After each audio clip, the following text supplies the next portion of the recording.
Oh, finally, people. Holy mackerel. So, we're finally going to get some Epstein files. But what does this mean? So, first off, it went through the House. Only one douchebag went and didn't vote yes to release these files in the House. Then it went to the Senate, and the Senate went through that night and sent that shit through to Donald Trump. Donald Trump sat on it for a day or two, because he's a douche.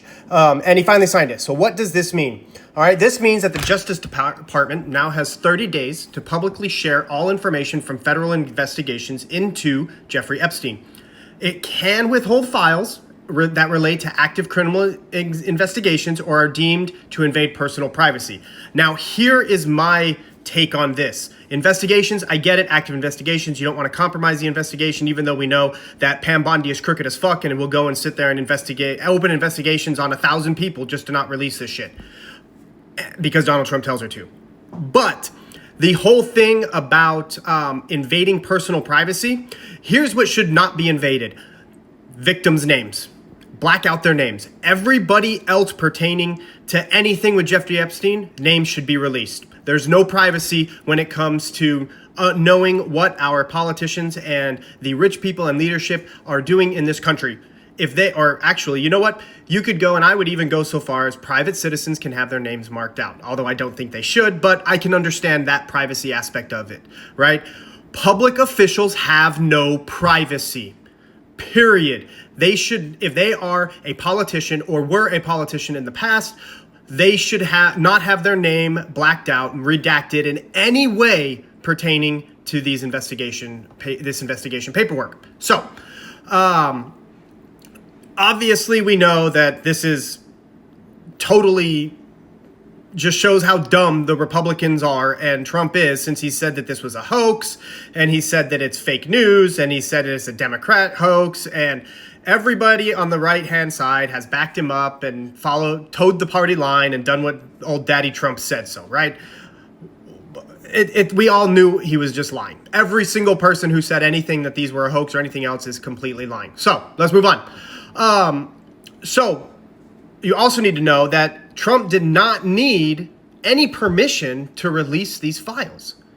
He didn't need it to go through Congress. He didn't need it to come to he didn't need a law. He didn't need anything. He could have just released them. So just think about that. Why didn't he just release them, right? He promised it during his campaign. He said, I'm going to release these files, right?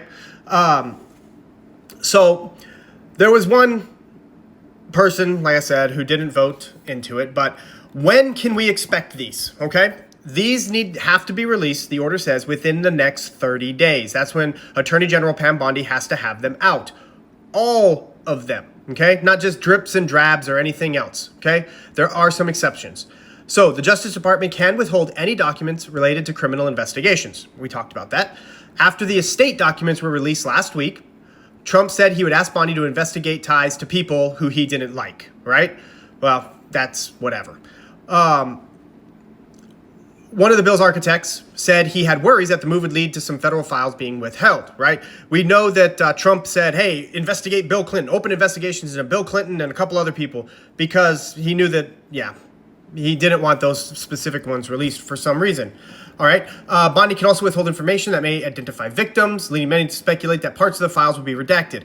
Listen, if victims have come forward, release it. If they've said they're a victim, release it, right? We want to understand the suffering that they went through so that we can 100% go and completely ridicule every single person in these.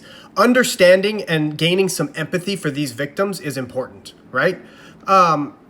So we're here now. We'll see how it goes. I totally expect shenanigans with all of this, but we do have a law now stating that it had a congressional order, so you can't really stop it. So I expect shenanigans. I totally do on the right-hand side. But at the same time, we've gone through the steps that we didn't really need. Now we're there. So let's see how this goes within the next 30 days.